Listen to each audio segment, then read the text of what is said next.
Okay, let's start with chapter 8. This is binomial expansion. It should be mostly repetitive because once you know the binomial expansion, it's just about not making a certain set of silly mistakes. Or I say silly. They are the same mistakes that people make again and again to do with negatives and fractions. So we'll start with some basic ones. 1 plus x to the power 4. You're going to need to know where the C button is on the calculator for most of these questions. So for this one, it's in probability combination. So catalogue probability combination.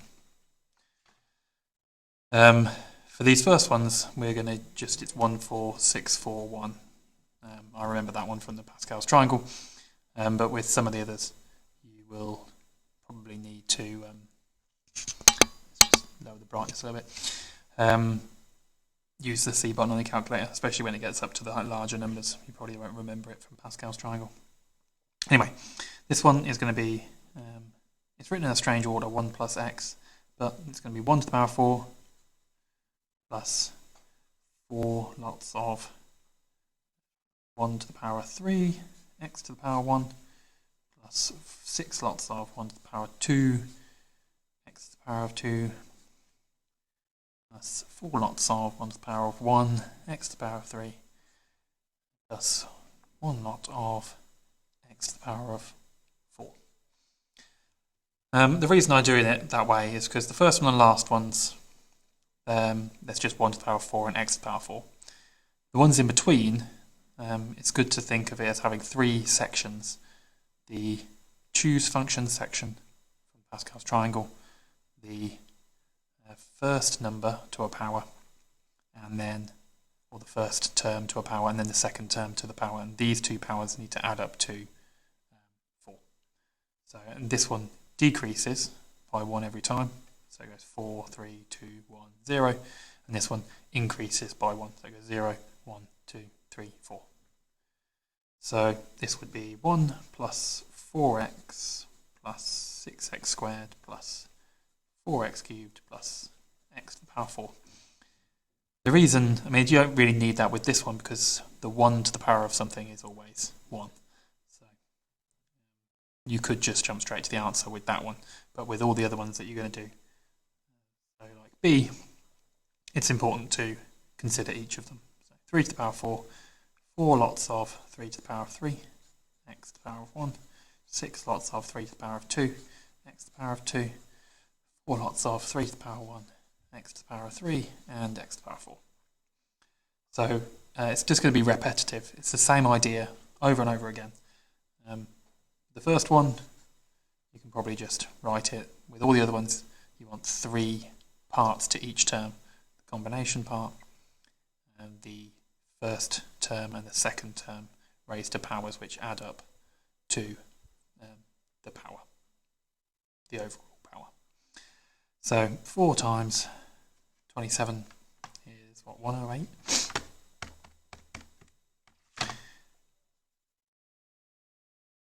6 nines, 4 threes, and that's it. As I say, it gets a little bit more tricky, but these ones are relatively simple. Having just to find the first 4 terms is very common. First 4 terms or first 3 terms are the most common. We'll do B just to point out the 3 sections again. So it's going to be 2x to the power of 5 plus, now we've got 5 choose 1, which is just 5, times by the first term, and then decrease the power by 1. The second term to the power of 1. Then 5 choose 2, which is 10. Reduce this power by 1. Increase this power by 1. I'm putting them in brackets, again, on purpose, because when things get more awkward later on, having them in brackets is going to help, because that's how you're going to put it into your calculator and stuff like that. So, what was I doing? The first one. I've written B there, but then I've done A. Next one, 10 choose 3, sorry, 5 choose 3 is 10. 2x to the 2, y to the 3.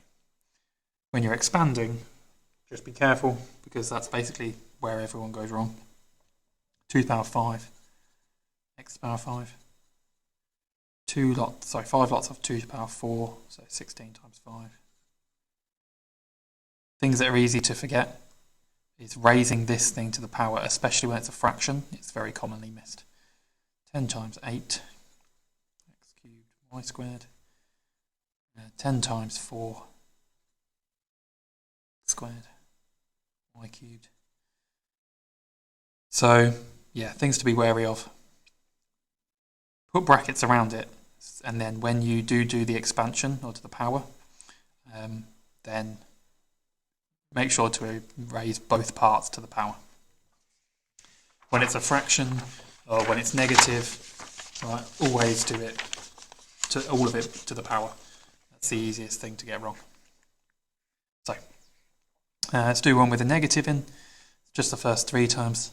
So we've got 2 to the power 6, plus 6, lots of 2 to the power 5, and then minus x to the power of 1. If this is negative, make sure to put the negative in here for each of the terms, and then consider it every time. 6 choose 2 is 15. 2 to the power of 4, then minus x squared. 2 to the 6 is 64. This is 6 times 32. 192. X, but it's minus, so that should be minus. With these negative ones, they are going to go, one term's going to be positive, next term's negative. The next term is, get your words out. First term's positive, then negative, then positive, then negative. That's how it tends to go. 15 times 2 to the power 4, 240. That one is positive because it's minus x squared. So minus times minus is positive. So that's just the first 3 terms. Again, things to be wary of. This case, it's including the negative. And then I'm going to skip to one that's got fractions. This one's a bit different. Maybe the fractions, there'll be one in the intermediate. This has got fractions. It's a bit weird because this is x and this is 1 over x, rather than one of them just being a number, which is more common. But you can have x to the power of 5 on every term. So x to the power 5 plus 5 x to the power of 4, 1 over x to the power of 1. Then 10 x to the power of 3, 1 over x squared. Another 10, I've started writing too big. X to the power of 2, 1 over x, 3. Another 5. I'm going to have to write very small. 1 over x, power of 4, and then 1 over x, power of 5. Sorry, that's not very legible. Should have started further to the left. Anyway, x to the power 5 plus, so 5x to the 4 divided by x, so x to the 3. Plus 10x to the 3 divided by x to the 2. So 10x. 10x squared divided by x cubed is 10x to the minus 1, or 10 over x. 5x divided by x to the 4, that's 5x to the minus 3, and then that is x to the minus 5. There's always a pattern with these. It's just spotting the pattern. So it's the odd numbers, the powers. Alright, let's do some of the intermediate stuff. I've put this in here. It would be relatively useful next year. It's not crazy important, but if you do know it, then that's a bonus. When you're working out 50, choose 13. It's 50 factorial over 13 factorial, 50 minus 13 factorial. So A is 50 minus 13, which is 37. And for this one, that's going to be 17. These two on the bottom add up to the one on the top. If you were asked to work out a specific coefficient, or it tells you a specific coefficient where you don't know this number, just look at that one particular term. So in this case we've got 5, so we're going to do 5 choose 3, and then 3 to the power of 2, because we want the bx to be to the power of 3. And again, write each term and expand it. Use the brackets. 5 choose 3 is 10. I'm just going to do it on there so you can see how it would work if you're using the calculator. 3 squared, and then b cubed, x cubed. You can see a lot of people would miss out the b cubed. They would just write b, and that's where the error would be. For this now, that's equal to minus 720 x cubed, and so we could ignore the x cubed and just look at the number. So this is 90 b cubed is minus 720. That means b cubed is 720 divided by 90, which means b is 2. Okay, I'm going to do the next one as well, even though it's similar. It's got this extra binomial at the start that you don't have to expand, but this one you do the normal binomial expansion and then times all of it by 2 plus x. Now, I point this one out because it's probably one of the more common things that comes up. If you're looking for x cubed, there's two ways of getting that from this expansion. It's the 2 multiplied by whatever the x cubed term is, and it's the x multiplied by whatever the x squared term is. So we need to know for this like awkward one with the power of 4, the binomial expansion one, we need to know both the x cubed term and the x squared term. We're going to times one of them by 2 and the other one by x. Add them together to make 30. So we need the x squared term and the x cubed term. So it's power of 4, so 4 choose 2, 3 power of 2 minus ax power of 2. Going to be 4 choose 2 is 6 times 9 times, this is minus a squared, which is a squared, x squared.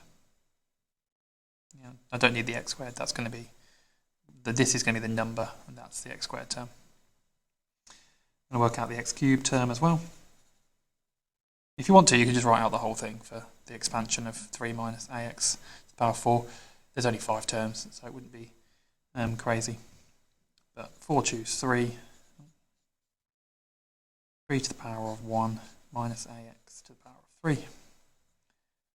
So 4 choose 3 is 4 times by 3 minus a cubed. And that's the x cubed term. I don't need the x cubed. Now if you look at what I said before, I'm going to times the x cubed term by 2. And I'm going to times the x squared term by x, and that would be 30 when I add them together.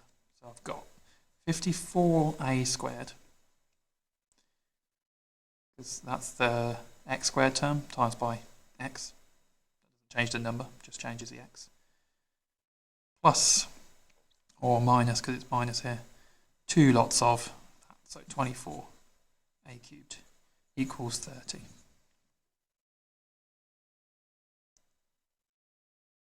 There's 3 possible values of the constant.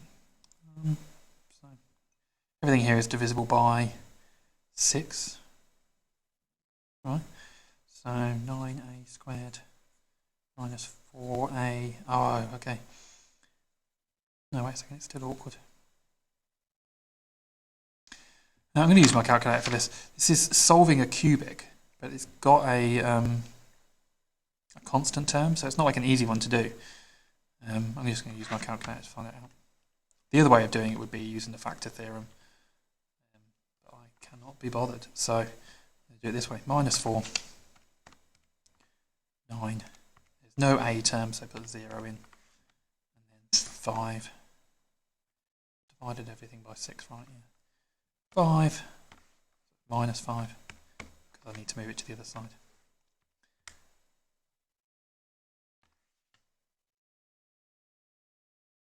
feel like I've made a mistake.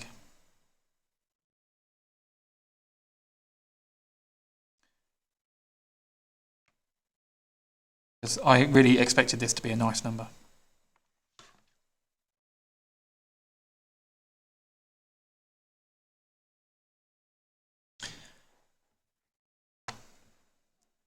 That was like flashing on the screen. Too many things going on at once. Right, let's have a think about it.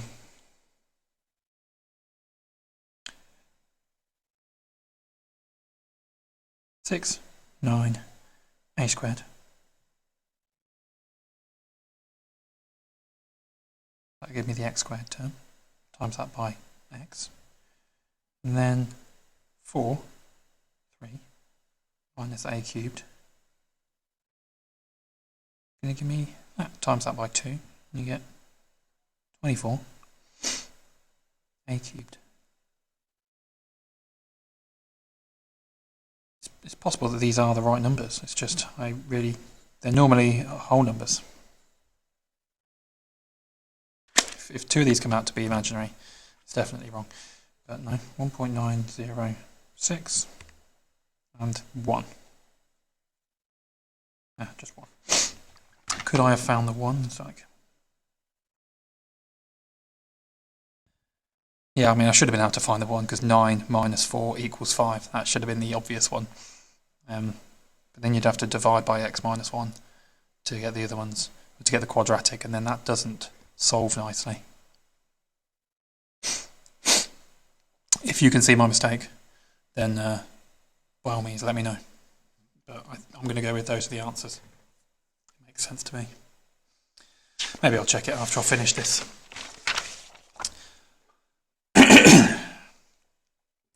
So 1 minus 2x to the p is expanded.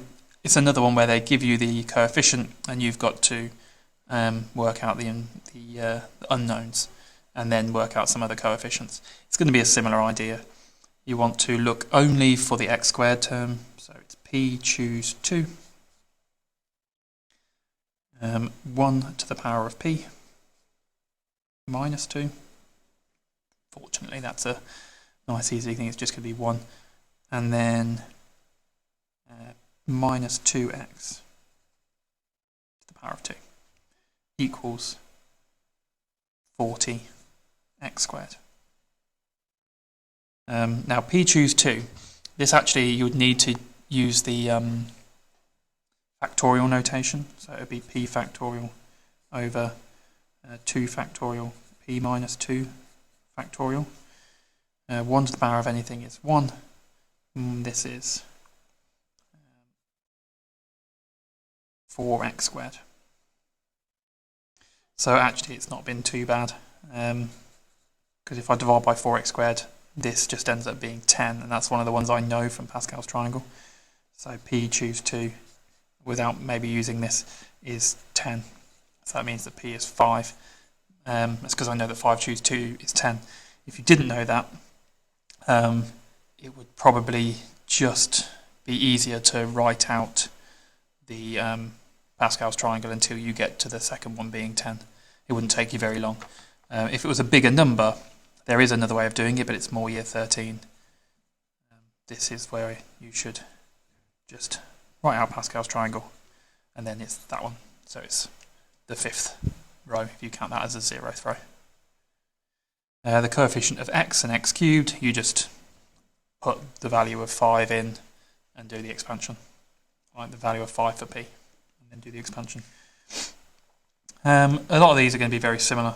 It's work out the specific terms and then do what it says. So here, the expansion of x squared is 29 times bigger than the coefficient of x. So work out the coefficient of x squared, work out the coefficient of x. When you do one divided by the other, you get 29, and then you're going to work out p from that. So, approximation, that's all we have left. Find the first 4 terms. We're going to have to do it so that I can finish off the question, but it's just the same as we've been doing so far. So it's 1 to the power of 6 plus 6, choose 1, which is 6, 1 to the power of 5, x over 10, negative x over 10 to the power of 1. Well, the first 4 terms, so 6 choose 2, 1 to the power of 4 minus x over 10 to the power of 2, and then 6 choose 3, 20, 1 to the power of 3 minus x over 10 to the power of 3.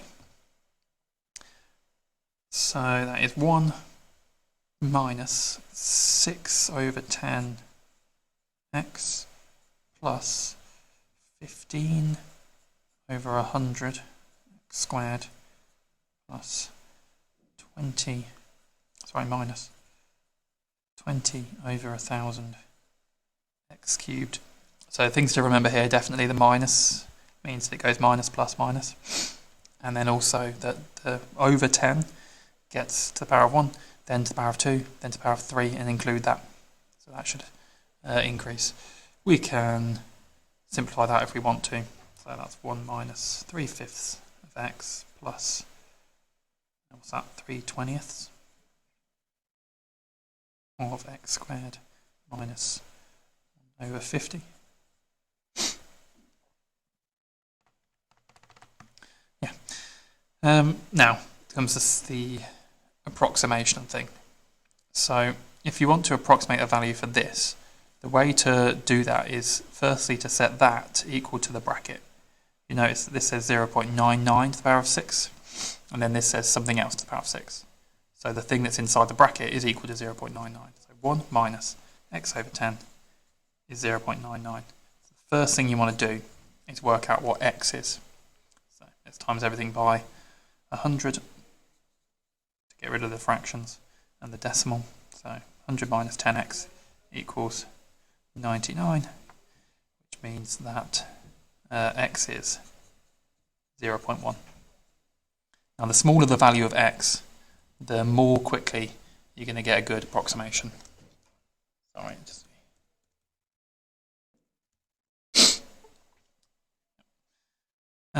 but once you've got the value of x, you substitute that into your binomial expansion. And if you had all of the powers, like all of it from 1 up to 6, from x equals, or x to the power of 0 to x to the power of 6, then you'll get the perfect answer. We're working out an approximate value because we're only using the first 4 terms, not all 7 terms. But you'll notice that each of the terms gets smaller as you go along. So we've got 1 minus 3/5 of 0.1. 3/5 of 0.1 is, we'll do things as decimals so you can see, 0.06 plus, and now this term is going to be even smaller than the previous one. So 3 over 20 times 0.01 squared, not 0.01 squared, 0.1 squared, which is 0.01. 0.0015, and then this term, 1/50th of 0.001 is, tiny, 0.00002. And this is what happens with the binomial expansion, is you start off with bigger numbers, and then because this is small, and we keep timesing it by itself, it gets smaller and smaller and smaller, so they become less and less important in determining the size of the number. So for an estimate, I would just put that in 1 minus 0.06 plus 0.0015 minus 0.00005, which is 0.94148. Now if you want to check your answer, I would definitely recommend that. You can just put this calculation into the calculator, and it should come up with a number which is basically the same as that one, to within probably 3 or 4 or 5 significant figures, depending on how small this number is and how many terms you've used. But see how that is almost identical to that. This last bit just comes from the last 3 terms that we didn't write down. So this is an approximate value, but it's very close.